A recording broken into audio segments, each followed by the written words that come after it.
Good day, ako si Percival Usman, known as Ninyo, taga Labangon, Salvador Street.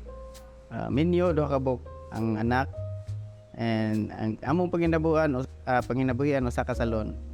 Na ang napilan ako nga training, barangay-based entrepreneurial mentoring program o ang business recovery mentoring. Before God nga wala pa ang training, one night nga pag after sa pandemic, lockdown na. Ang akong business wala na gyud kanang down na gyud siya, and then hila ko atubangan sa akong asawa unsay buhaton na.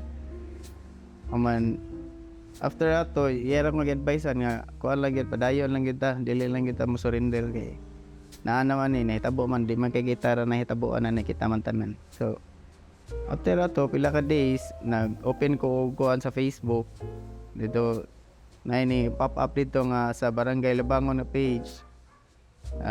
Na dito naka-post ang BBMT nga training o recovery para sa business. And then dito na ko pagkuan dito, akong kuan din fill up ko dito sa form sa kuan online.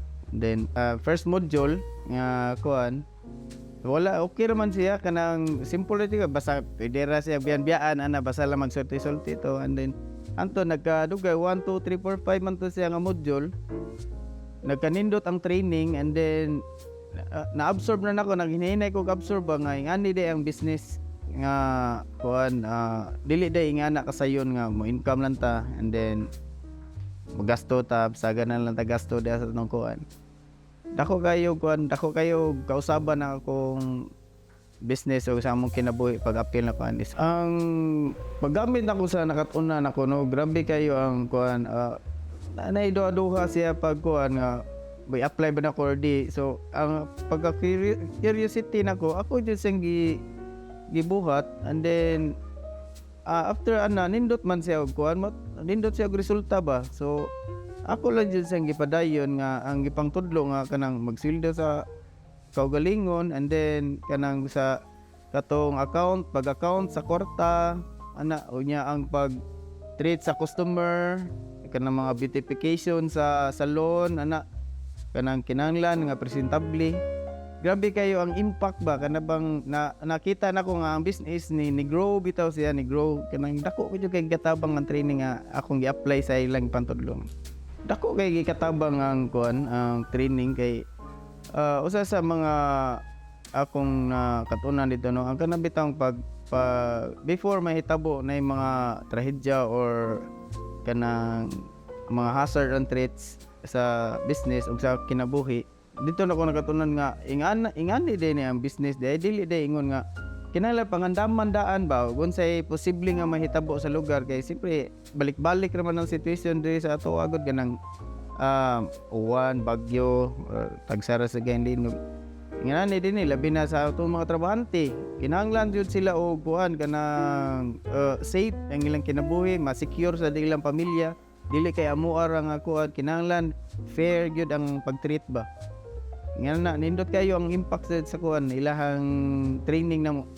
Message lang ako sa mga pareha na ko nga lifestyle or estado no.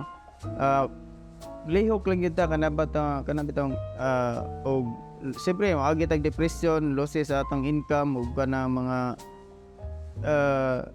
mga sayop nga atong pangbuhat anham ta ma-learn di agud kanang nate mga sayop ikuan lang gid sa nahuna nato nga sayop to. So maghimo tag paagi nga mainsakto nato tanan ang ato ang road para malig-on niya. Dako kay kog pasalamat sa Cebu Chambers of Commerce ug sa ato ang city government, and then especially ni Sir Nonoy Espilita sa pag-advise nga kato laging magsweldo sa kugilan sir, pagsweldo sa imong kagalingan sir para makita nimo ang income o kuan income ug ang expenses, and then nindot kayo kay ngano nalimit na ako akong gasto kay tungod sa iyang gi-advise ako ngani ra di akong sweldo sa kadlaw kay kung sa sweldo sa akong tao mo sige sweldo na ko sa akong kagalingon. So dili day nga sayon nga basta kay gasto lang ta sa ato ang kuan income, and then ni Sir Ronald Payaw nga nagtudlo na mo nag-coach sa mo sa one-on-one coaching sa katong accounting nga nakapatiris nagmayo sa akong kuan. Ako nahuna nga nindot kay dako kay kitabang ako gyud natuhog tanan ng iyahang gikuan gitudlo nga 4 years ba na yang gieskwilahan niya iyang gitudlo na mo in days lang. So ni Sir Biniki nga nagkuan sa namo katong hitabo sa audit nga ilang kahimtang sa kalisod nila dito sa hotel nga mga nahitabo nga kanang walay kuryente, walay tubig ayan itong mga tuwalya nga iyang giingon nga nangumpra yung misis dito nga sa mga bisanasa na lang nangunay gud sila o katong giunsa niya pag manage yung mga crew nga ang pagserbisyo ba sa business o sa mga tao nga nanginanglan ila yung na kuan ila yung na hatag and then ako kay tug katambang gyud ako gyud kay nga nang experience nila sa among mga gagmay magamit ra gyapon na namo. Salamat kayo.